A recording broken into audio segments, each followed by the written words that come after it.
to a quasi emergency edition of Stars Matter.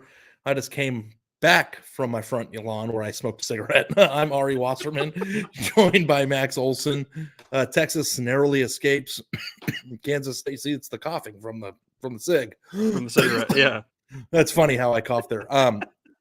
Narrowly escapes Kansas State in overtime. Bold fourth down attempt by Chris Kleiman. This isn't a victory lap for me, Max Olson, by any stretch of the imagination. That game could have been lost, should have been lost a few times. Texas narrowly escapes. What's your instant reaction to this? Wild. Yeah. Wild. Cigarette, sandwich, take a walk. We got to get a little oxygen after that one. That was that one got the heart racing. I thought Texas looked so good early. And let's not forget to give K-State and Will Howard a ton of credit for the way they came back. I think that they had no business coming back in that game, and I think Malik Murphy kind of gave Kansas State all the openings it needed there. Jonathan Brooks had a fumble as well, but love the way that Will Howard and K-State responded and took their opportunities off block punt, off turnovers to go score and make it a game. And, pretty stunned by the ending. Overtime, Chris Kleiman decides to go for it, 4th and goal at the 5. I thought Texas's offense just didn't do anything in the second half. Did absolutely nothing on a 3-and-out in overtime. But you're on the road, go for the win. You got a great play caller. You feel like you got a chance there. And Texas, their front got it done, got to stop. Pressured Will Howard into throwing it up in the air. And Texas defense saved the day. I don't know that we need to jump right into like how concerned should we be about Texas, because I think we agreed, Ari, when we did the pick show, like Texas winning by any margin would be a pretty impressive step for this team's journey. Yeah, the thing that is interesting to me, and there's a lot to unpack here. I think first of all we got to discuss like the 2-point conversion attempt. I think we can get into that later on when we're here. But how to feel about a Texas team that looked dominant early. Looked like a team that was overpowering a very good opponent with its diverse skill set of players, both on the lines and at the skill position players, to the team that had a backup quarterback in, couldn't get a first down in the second half, had some costly turnovers that a good team took advantage of. Here's Malik Murphy's first quarter stats: 152 yards and a touchdown, and the rest of the game had 96 yards and 2 turnovers. That is just a tale of two halves. And, I was like listing it off, but between CJ Baxter and Jonathan Brooks and Xavier Worthy and A.D. Mitchell and JT Saunders, like they have so many good players. Like in the first quarter when I was on Twitter, embarrassing myself, it legitimately looked to me like I was laughing and having a good time. And then if you've seen Wolf of Wall Street, I was like Donnie Azoff at the end there when he shoved all that deli meat in his mouth. When he was on the phone with the FBI, I went into my kitchen and was just shoveling turkey. You were biting on your fist early on in that game, Ari. I know it. But it was kind of an interesting thing because it's like a lot of people are tweeting at me right now, same old Texas, they'll get theirs. But then on the other hand, they also just beat a top 25 team at home with their backup quarterback in a game that Texas has typically found a way to lose in the past. So I'm having a hard I don't want to convince myself here of like, this is a game that Texas might have lost in years past and this team is different. But how should I be feeling right now if I'm somebody who's kind of staked their claim as Texas is a playoff team? Because, help me with that. I don't know. Yeah, can we agree K-State is a top 3 team in the Big 12 this year? I think we can, yeah. I think top 3, top 4. You can argue for a few others being in that conversation, but like this is a good team. Like this is a good team. They've lost some games. They lost to a good Missouri team. They had a really weird one against Oklahoma State, but you saw in the second half, like this is a team that when they're playing with some confidence, they can really move the ball. I think that I think the second half was a little bit of just a reflection of like, man, if you really put it in Malik Murphy's hands, that's a little bit of a scary proposition right now. And that's not, I'm not trying to be unfair to him, right? He's inexperienced because he hasn't played. That's not his fault. But I think that, and Jonathan Brooks, I know he had the bad fumble. He looked really good at times today. He got over 1,000, he surpassed 1,000 yards. Certainly Texas is going to have to keep leaning on him and the run game to kind of get through this period until Quinn Ewers is back. But, I feel like that's the one you get away with, and I don't think Texas is going to get away with the next one. I mean, they've got a couple games coming up here, going to TCU, going to Iowa State, finishing with Texas Tech. I could see Texas ending up in some similar spots as this. Not necessarily just blown leads in those games, but just ended up in some really close games here the rest of the way. And I thought impressive job by their defense, although they were kind of on skates a little bit in the second half. Especially against the pass. They didn't let K-State do anything in the run game today, but certainly the pass defense got picked apart in the second half to let that game go to OT. I just think Malik Murphy is a really talented dude, but you go into that overtime, you watch that 3-and-out drive they had on offense. This is not even close. Like, if they get in a pressure spot here where if Texas is down 7 in that game and they have to go drive for a win, like they probably lose. That's a little bit of scary proposition at this point with where they're at. It's as good as they can run the ball. Yeah, so I think that's a nice segue then into the overtime decision by Chris Klieman. Anybody who listens to the show or follows me on Twitter knows that I'm a very aggressive personality in the sense of if you're a team who's a dog on the road and you have 3 yards or 4 yards away from winning, then you should try to do that. In this specific instance, though, with what you just said about Malik Murphy and the way that he looked in that first overtime period and the way that you guys were moving the ball, Kansas State that is, I don't hate the idea of trusting your team and going for it, but I think there's a strong case to be made of like get the field goal, get the ball back, and put some pressure on this this first year starter and who's in for Quinn Ewers to make a play. What was your take on the overtime, and do you like the call or do you think it's crazy? Shocked. I mean, I think I tweeted, "Oh hell yeah," when he was going for it because I was stunned because it's entertainment. We're having fun. Yeah, correct. I think 5 yards out. I think I thought when this game went to overtime, I thought it favored K-State. I just thought Texas having to move the ball 25 yards versus K-State having to move the ball 25 yards. I thought advantage K-State once we went into overtime, to be honest with you. And you saw how quickly they were able to pop it down there with the 19-yarder to send it to get into a goal line situation. And certainly safer call is play for second overtime. I think the book probably tells you to go in that situation as a road underdog. I certainly let's get into the call though too. Like they needed it back to go buy Will Howard some time on the pressure. Texas is going to bring pressure from some angle, and Texas has got a D line that has really kind of been whipping your O line for this whole game, and so didn't love the call. I don't even know. Was there something open at the end? I didn't see the wide view. I didn't see anything that was open. I didn't really see any of the shots that I saw. Yeah. It was a pretty hopeless play once the ball was snapped. We don't know moving forward now in terms of, Texas's quarterback situation, whether or not Quinn is 100% coming back. The touchdown pass that Malik Murphy had to A.D. Mitchell in the first quarter was kind of like, oh my God, that's beautiful kind of a thing. And I think that he has the physical tools to be a very good player. I am very curious as they go to TCU, a place that, has been scary for Texas in the past 10 years. Next year, like if you are feeling as if this is a team that's just a freight train to the Big 12 championship game, or if we're just like, I might cover the game. I don't know. I'm being told, but like, am I going to be in a press box in 7 days sweating again? Or is this team... Because, here's my notion. Should I bring a fan to the press box just to personally fan myself off? Yeah. I have a little motorized fan, by the way, that I travel with and I put next to my bedstand at night. I don't know. Fun fact about me. I got it on Amazon. USB. But it's funny because I don't know if you heard at the end of the game, Sark says, that's we're a championship team. That's what championship teams do. They find a way to win those kinds of games. And it's like, yeah, you could look at it that way. But I also think I just think it's going to be nail biters the rest of the way, man. I really do. And we don't really have a lot of intel on when Quinn Ewers is supposed to make his triumphant return for the Texas team too. So it's this is what it is. And I think it's when it's good, when they were up, what was it, 17-0? Like you're like, man, they're rolling. This is everything you want to see from Texas. And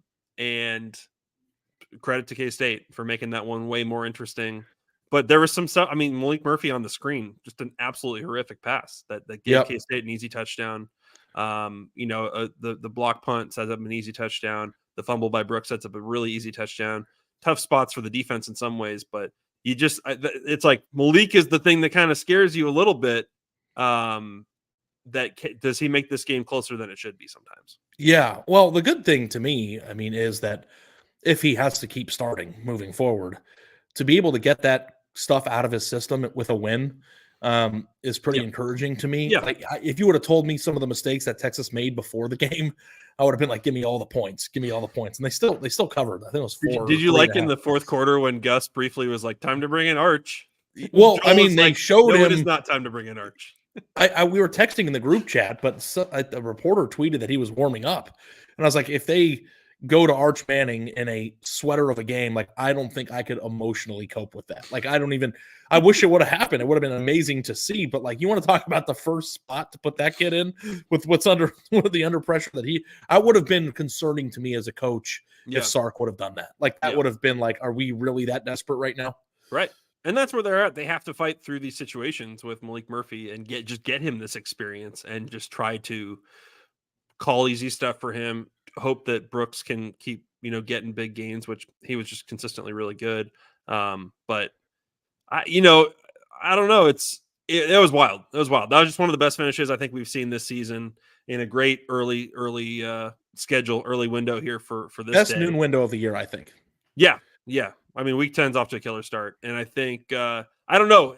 How are you as Texas is the playoff team guy? How are you feeling right now with that calculation? Torn.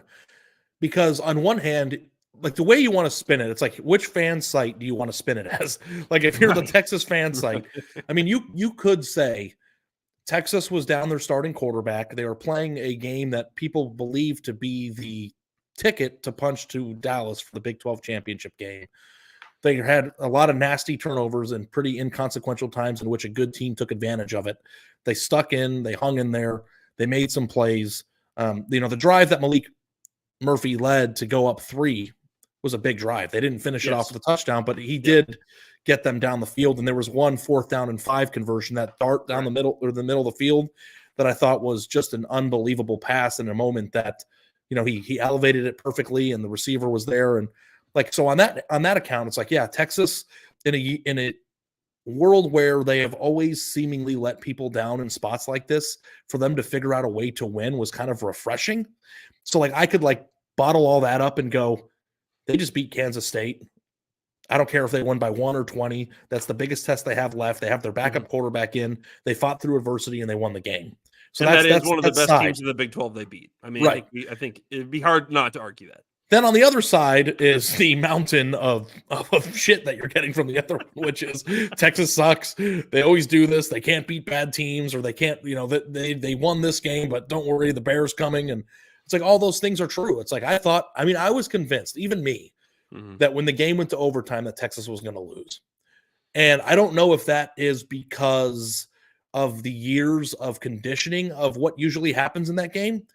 But for me, the playoff team was what we saw in the first quarter, that even though they don't have their starting quarterback out there, they are overpowering their opponent with too many weapons to contend for. And that I would have liked to see carry through 4 quarters, and that's not what happened. So torn, I think, is how I would. I think that it was a good win.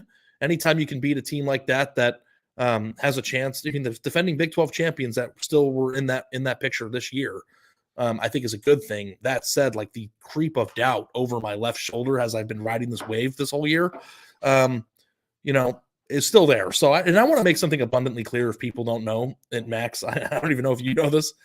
If Texas loses, I don't care. I'm just, it's kind of a bit. I'm joking. If it happens, I will take my medicine. I was tweeting in the game that if Texas loses, I will come out of my front door with my hands up for the citizen's arrest. I mean, all the things. I'm not emotionally if Texas loses a game, so I think that Ubben is going to be, I'm just going to call insufferable. it now, extremely rude to you on the podcast. There's no question. I do love, and I cannot wait for Saturday night's game against Alabama LSU, because if Alabama wins, every single major stake that Ubben put into the ground in the beginning of the year is going to be wrong. And I'm like kind of living for that. And Texas bought me another week, but he might ultimately end up being right with the Longhorns. I think that it was a revelatory game, but sometimes revelatory games don't give you all the answers that you need. And next week is going to be another test against a team that's kind of had their number. So there's a part of me that, having covered Texas for a long time, you watch the Houston game, you watch the K-State game, and there's a part of me that says, oh man, previous Texas teams definitely would have lost that game. The other part of me says, I hope, if you're a Texas fan, you should not be saying that every week the rest of the way. Yeah, right. Well, I mean, they should be that, like, they outgained K-State by like 120 yards in this game, but gave K-State a bunch of chances to make this game go to overtime. And so I think it's going to be a fascinating ride the rest of the way. And you got to buckle up, buddy. Well, let me ask you this just bluntly, because I mean, listen, they're playing on the 2 road games at TCU, at Iowa State. They should be more than a touchdown favorite in both of those games. Do you think they're going to make the playoff this year? It's a podcast. Going to throw you on the spot here before we get out of here. How about I rephrase it? How long can I drag? Do you think they will? Well, let me ask you this: do you think that Texas will? Oklahoma right now? How about that? They are. We've got a great window, and Mizzou is also driving on Georgia. So, and is Luther Burden just going to have 600 yards receiving today, or what? I don't know. Do you think Texas is going to finish 12-1 with a Big 12 championship? I think Texas is. If I had to say today, I think Texas is the best team in the Big 12. I know they lost to Red River. I'm not forgetting that. I'm not omitting that. I think Texas is the best team in the Big 12. That doesn't mean that they're going to finish as a one-loss team, but I think they're the best team in the Big 12 and are capable of making the playoff. I don't think that's a pipe dream. I think as we get into November here, we were texting about it during this game, Ari, and I stand by it. They're a team that, quarterback injury aside, I don't see a lot of glaring weaknesses, and I know that K-State was able to pick them apart in the second half and do some really good things. I'm well aware of that. It's the concept of trust, right? Trust. Everything you're saying is true, but can you trust them? And it's like, yeah, we could trust them in the first half, and then the second half, it's like, oh God, I can't trust this team. Like everything you're saying, I feel like that's the reason why I've been buying in on it. Like I see the roster, I see what they have in the skill players. I expected a great year from Quinn. I trusted them, and I feel like even though they won, they betrayed my trust a little bit today. I think with Quinn Ewers, this is a playoff team. Is that reasonable? Yeah, I think that's reasonable. Especially we just full shrug, do not know when that kid is coming back. So and the hardest thing Quinn about Ewers, it's a playoff team, and they have to just figure out some way to survive this period without him. The thing that I think is difficult too is that predicting whether or not a team is going to lose to an overmatched opponent is a very hard thing to do. Now, you could blanketly say, yeah, Texas is who they are. They're always like this and whatever. But like to sit there and put your name on the line and say, I think they're going to lose to TCU, or I think they're going to lose to Iowa State. Like nobody's going to do that. You can't pick where it's going to lose. So do you think that they're just going to lose a random game, or do you have like actual thoughts and evidence of here's where they're going to lose and here's why they're going to lose? And I don't have that. So as long as I don't have that, I'm going to predict the thing that I think is more likely to happen. And if the remarkable does happen and they lose to Iowa State on the road, or they lose to TCU next week, and then we'll write about it at that time being. But like with all the evidence that we have in terms of the roster makeup, the record, the fact that their quarterback is out, and what they've accomplished this year, then I think it's the prudent thing to do, which is they're the best team in the Big 12. And if Oklahoma has a problem with that, we'll see you in Dallas. And as we sit here today, and obviously Bedlam's far from over, but if you want to say, I think Texas can go 11-1, the fun thing right now, we have absolutely no clue who they would meet in Arlington. That's just wide open right now. Yeah. A bunch of teams still in it. So they could end up with a very favorable matchup there. They could end up with Oklahoma again. They could end up with K-State again. You know I don't think they'd want to play K-State again. I almost feel like they would rather play Oklahoma again, to be honest. Yeah. It's hard to beat the same team twice. And K-State has won a big game in that building before. So it's going to be amazing to kind of see how that race finishes out, because even if Texas can grit these out, the game in Arlington I think is going to be another legit nail biter. Yeah, I mean we do live in a world where a lot of people think that the conference championship games are just pointless and useless, but we are setting up this year in the final year of the 4-team field of having very impactful, important conference championship games in the Big 12. Especially if Texas and Oklahoma went out, is certainly not an exception to that. So anyway, okay, well, thank you so much for indulging me. I appreciate the therapy session. I am a little bit, torn. I'm going to go lay down. I'm going to rip the shirt off and take the tarp off and watch the rest of the Georgia game. But, we'll have full coverage. I think leaning into the Texas bet, you should just go order a cake or just really treat yourself after surviving. Yeah. Some sweets, some treats. Maybe I'll get a treat for myself. I don't know. I was shoveling turkey into my mouth like Donnie Azoff. I'm just happy I didn't choke. So, all right, Max, thanks so much for joining me. Everybody listening live, we appreciate you. This was the latest edition of Quasi Emergency Until Saturday. We will catch you with full coverage at The Athletic.